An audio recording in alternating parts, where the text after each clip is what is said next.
दोस्तों, किसी ने बड़े कमाल की बात कही है कि इस दुनिया में कोई आपके हाथ से छीन कर ले जा सकता है, लेकिन आपके नसीब से छीन कर नहीं ले जा सकता। दोस्तों, आज की कहानी बड़ी विशेष और ज्ञानवर्धक है। उम्मीद करता हूँ आप इसे पूरा सुनेंगे। नमस्कार दोस्तों, बोधि थिंक्सपा यूट्यूब चैनल में आपका दिल से स्वागत है।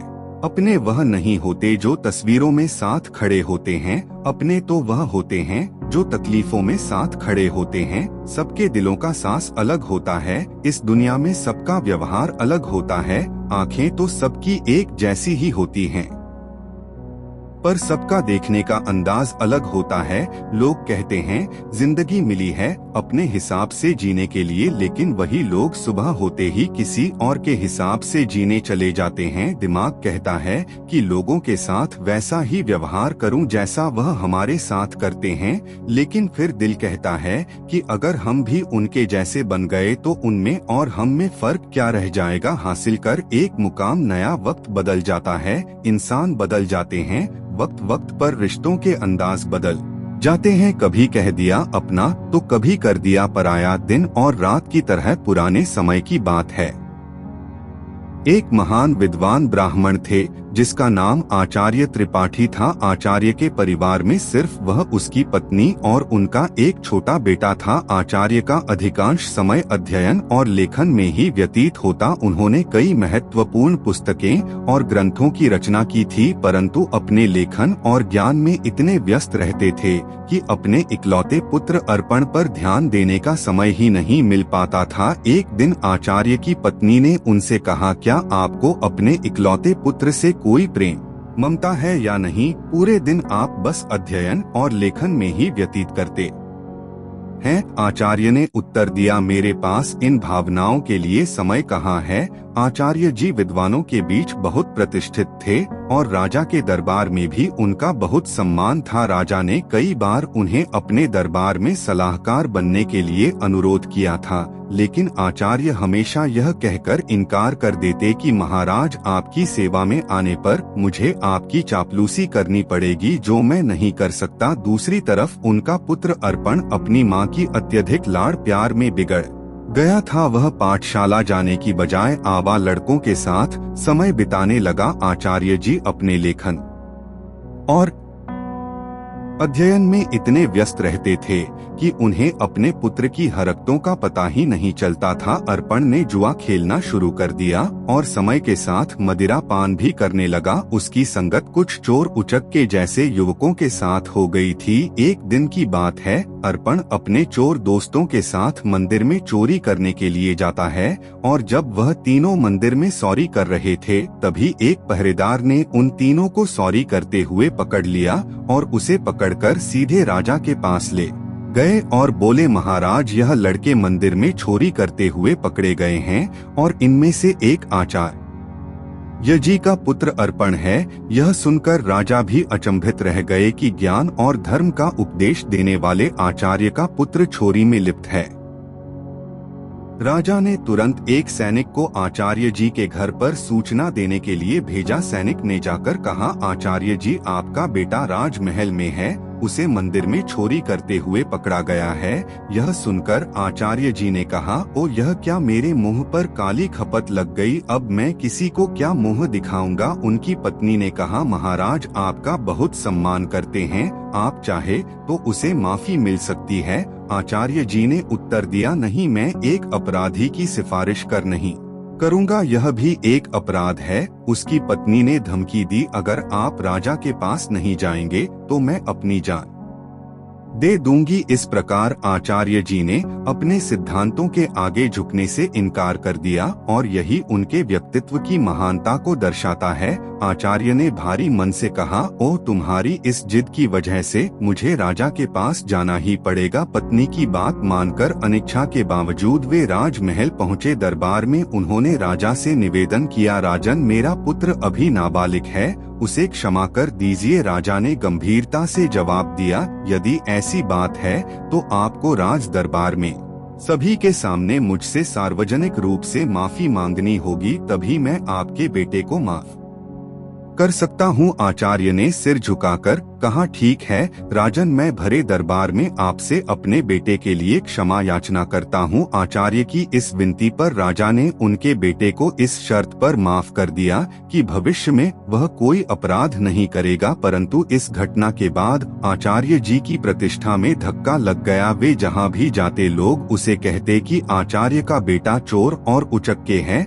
यह सब सुनकर आचार्य जी को बहुत दुख होता। इस अपमान और बेइज्जती के चलते आचार्य जी अब बीमार रहने लगे। उनके स्वास्थ्य पर इसका गहरा असर पड़ा। बेटा तो घर आ गया, लेकिन चोरी की उसकी आदत गई नहीं। उसने आचार्य जी की किताबें उठाकर बेचना शुरू कर दिया। एक दिन आचार्य जी ने पूछा, मेरी पुस्तकें कहाँ गई? तो बेटे ने लापरवाही से कहा, पिताजी मैंने घर का कूड़ा कचरा साफ कर दिया। आचार्य क्रोधित होकर बोले, अरे निकम्मे, तूने मेरा सर्वनाश कर दिया। बेटा उसे स्वर में बोला, आप तो हमेशा मुझे कोसते ही रहते हैं। मुझे लगा वह किताबें किसी काम की नहीं, इसलिए मैंने उसे बेच दिया। आचार्य जी ने उसे ज्यादा कुछ कहा नहीं।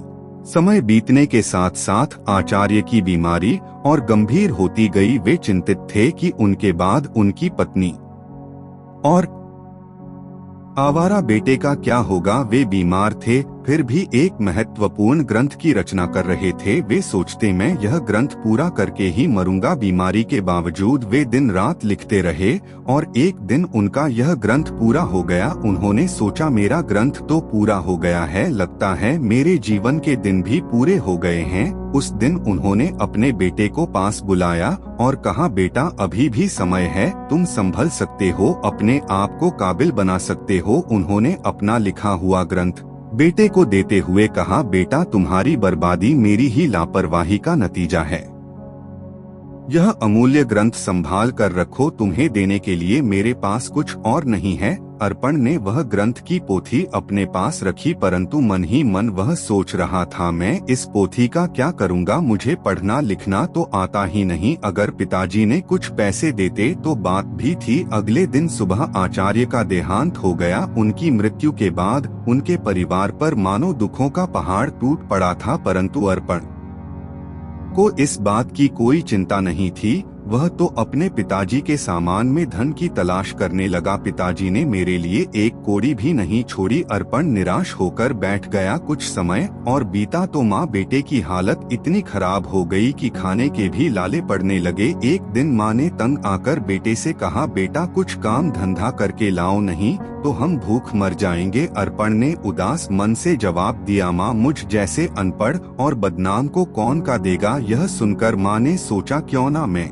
राजा के पास जाऊं। मेरे पति का राजा बहुत सम्मान करते थे, शायद वह हमारी मदद कर दे। यह सोचकर वह राज दरबार पहुंची और राजा से गुहार लगाई, महाराज हम भूखों मर रहे हैं, हमारी मदद कीजिए। राजा ने खड़े स्वर में कहा, क्या मदद? तुम्हारे पति को मैंने बहुत बार सलाहकार बनने के लिए अनुरोध किया था, लेकिन आचार्य हमेशा यह कहकर इनकार कर देते कि महाराज आपकी सेवा में आने पर मुझे आपकी चापलूसी करनी पड़ेगी, जो मैं नहीं कर सकता। राजा ने कहा, तुम्हारा बेटा अब कमाने लायक है, मैं तुम्हारी कोई मदद नहीं कर सकता।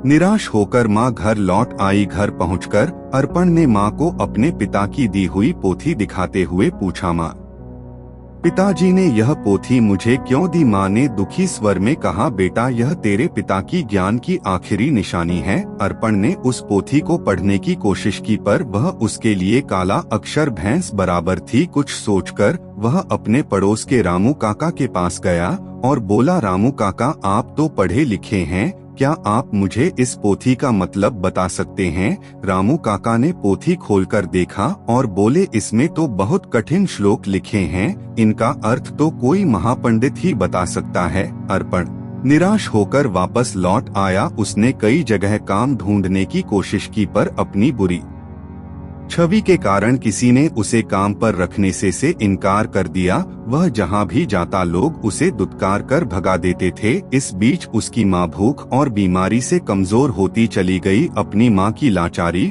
और उसकी भूख को देखकर अर्पण ने खाने का इंतजाम करने की ठानी और घर से निकल पड़ा। चलते चलते उसकी नजर एक बगीचे पर पड़ी जिसमें फलों के पेड़ लगे हुए थे। उससे रहा ना गया और वह बगीचे के अंदर चला गया। अर्पण ने जल्दी जल्दी से कुछ फल तोड़े, लेकिन तभी बगीचे का पहरेदार वहां आ गया। सहयोग से वह बगीचा महाराज का था। एक बार फिर अर्पण को पकड़कर महाराज के सामने पेश कर दिया गया। पहरेदार ने कहा, महाराज, यह आपके बगीचे से फल चुरा रहा था। राजा ने गुस्से में कहा, अरे तुम्हारी अब तक आंखें नहीं खुली, तुमने फिर से चोरी की। अर्पण गिर कर बोला, महाराज, मैं कई दिनों से भूखा हूँ। राजा ने कड़क आवाज में कहा, चुप हो जाओ। अगर तुम आचार्य के पुत्र ना होते तो तुम्हें सूली पर चढ़ा देता। तुम्हारी यही सजा है कि तुरंत मेरा राज्य छोड़ दो। वह बेचारा कह भी नहीं पाया कि वह भूख से लाचार है। राज्य से निकाले जाने की सजा पाकर जब बेचारा अर्पण घर लौटा तो उसकी मां की मृत्यु हो चुकी थी, क्योंकि कई दिनों से उसने कुछ नहीं खाया था और उसे हमेशा चिंता सताती रहती कि मेरे जाने के बाद मेरे बेटे का क्या होगा। दुखी मन से उसने अपनी मां का अंतिम संस्कार किया और राज्य छोड़ने का निश्चय कर लिया। अर्पण ने अपने पिता की दी हुई पोथी को संभालकर एक थैले में डाला और राज्य छोड़कर चल दिया। दोस्तों, जिंदगी के एहसास बदल जाते हैं जब कोई हाथ और साथ दोनों ही छोड़ देता है। तब कुदरत कोई ना कोई उंगली पकड़ने वाला भेज देता है। मुस्कुराकर चलते रहिए, मुंह पर कड़वा बोलने वाले कभी धोखा नहीं देते। डरना तो मीठा बोलने वालों से चाहिए जो दिल में नफरत पालते हैं और समय के साथ बदल जाते हैं। नामुमकिन कुछ भी नहीं है, हम वह सब कर सकते हैं जो हम सोच सकते हैं और वह सब सोच सकते हैं जो हमने कभी नहीं सोचा कि सब कुछ संभव है।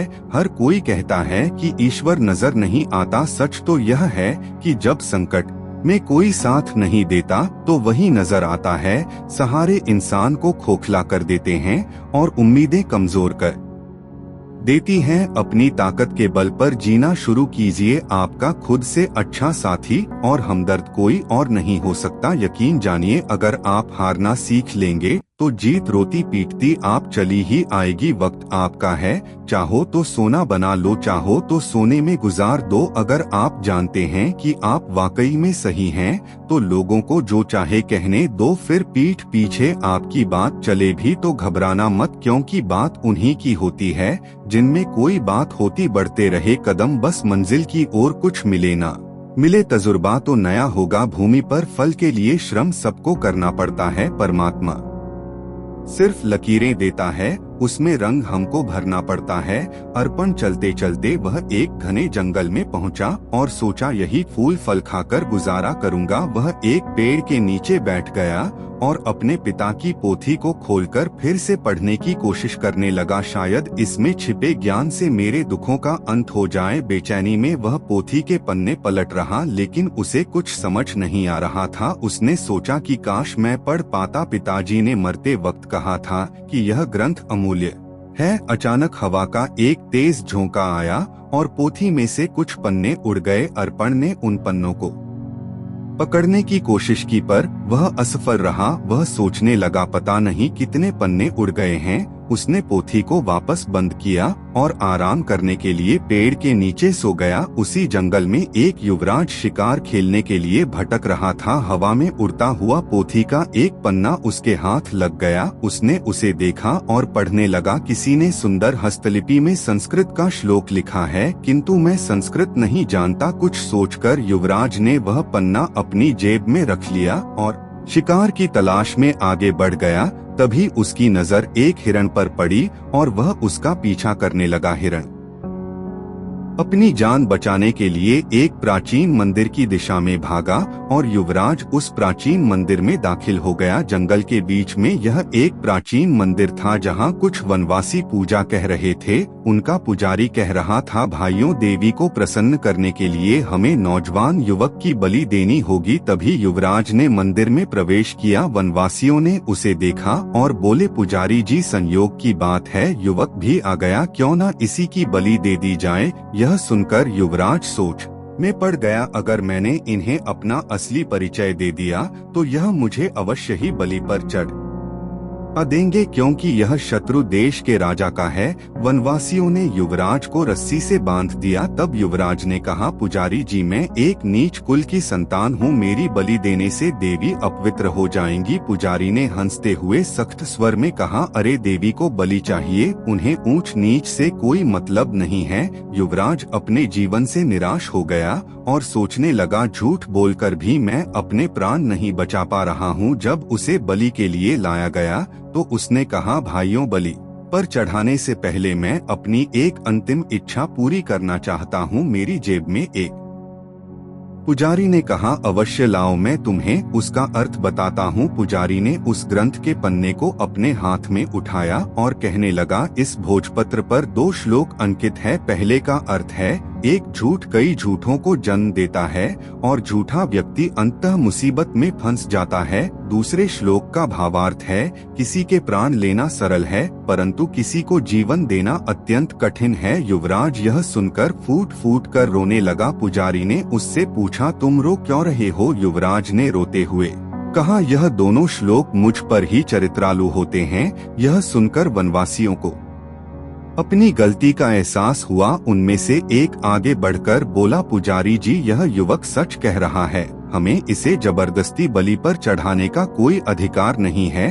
तब वनवासियों ने युवराज को मुक्त कर दिया। पुजारी ने कहा, जाओ नौजवान, इस श्लोक ने हमारी आंखें खोल दी हैं। हम आज के बाद देवी को किसी जीव की बलि नहीं चढ़ाएंगे। युवराज, जिसका नाम यंस था, उसने उनका धन्यवाद किया और महल की ओर चल दिया। लौटते समय वह विचारों में खोया हुआ था और सोच रहा था, यह भोजपत्र कितने अनमोल है, इन्होंने मेरे प्राण बचाए। हो सकता है ऐसे सुंदर उपदेशों वाले और भी पन ने हो। महल वापस पहुंचकर युवराज ने अपने पिता के चरणों में प्रणाम किया और कहा, पिताजी, आपने मुझे शिकार खेलकर जीवों की हत्या करने से मना किया था। मैंने आपसे झूठ बोलकर शिकार खेलने गया था और मुसीबत में फंस गया, परंतु इन श्लोकों ने मेरे प्राण बचा लिए। फिर युवराज ने राजा रुद्र प्रताप को अपनी आप बीती सुना दी। उसने कहा, ऐसे श्लोक जो दूसरों को अहिंसा की शिक्षा देते हैं और जिन्होंने मेरे प्राण बचाए, मेरे लिए हजारों मोहरों के बराबर है। पिताजी, इस भोजपत्र पर पन्नों की संख्या 3 लिखी है। यह किसी अनमोल पोथी के हिस्से है। राजा रुद्र प्रताप ने यह सुनकर अपने कुछ सैनिक को बुलाया और उन्हें भोजपत्र दिखाते हुए आदेश दिया, जो भी ऐसे श्लोकों से सजे भोजपत्र खोज कर लाएगा उसे ऊंचा पद और पुरस्कार भी दिया जाएगा। दूसरे ओर आचार्य जी का बेटा अर्पण महीनों जंगलों में भटकता रहा। भटकते भटकते वह राजा रुद्र प्रताप के राज्य में आ पहुंचा। नगर में आकर भी उसने कई लोगों से सहायता मांगी, परंतु हर कोई उसे दुत्कार कर भगा देता था, क्योंकि इतने दिनों से भटकते भटकते अर्पण एक भिखारी जैसा दिखने लगा था। एक दिन की बात है, भूखा प्यासा अर्पण राजमहल की तरफ से निकल रहा था और उसे जोर की भूख लग रही थी। वह सोचने लगा कि अब भूख के मारे उसकी जान निकली जा रही है। तभी अचानक राजमहल की रसोई से खाने की महक उसकी नाक में आ गई। अनायास ही वह उस मोह सुगंध की ओर खींचता चला गया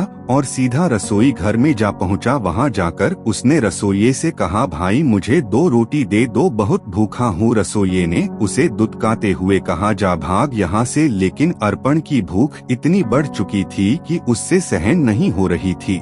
उसने मौके का फायदा उठाकर रसोइये से नजरें बचाई और 2-3 रोटियां उठाकर अपने थैले में डाल ली। भाग्य से रसोइये की नजर उस पर पड़ गई। उसने अर्पण का हाथ पकड़ लिया और गुस्से में बोला, अरे रोटी चोर, चल तुझे महाराज के सामने ले चलता हूँ। अर्पण भूख के कारण चल भी नहीं पा रहा था और रसोइया उसे खींचता हुआ महाराज के पास ले गया और बोला, महाराज जी, यह भिखारी लड़का राजमहल की रसोई में घुस आया और यहाँ से रोटियां चुराई है जो इसके थैले में है।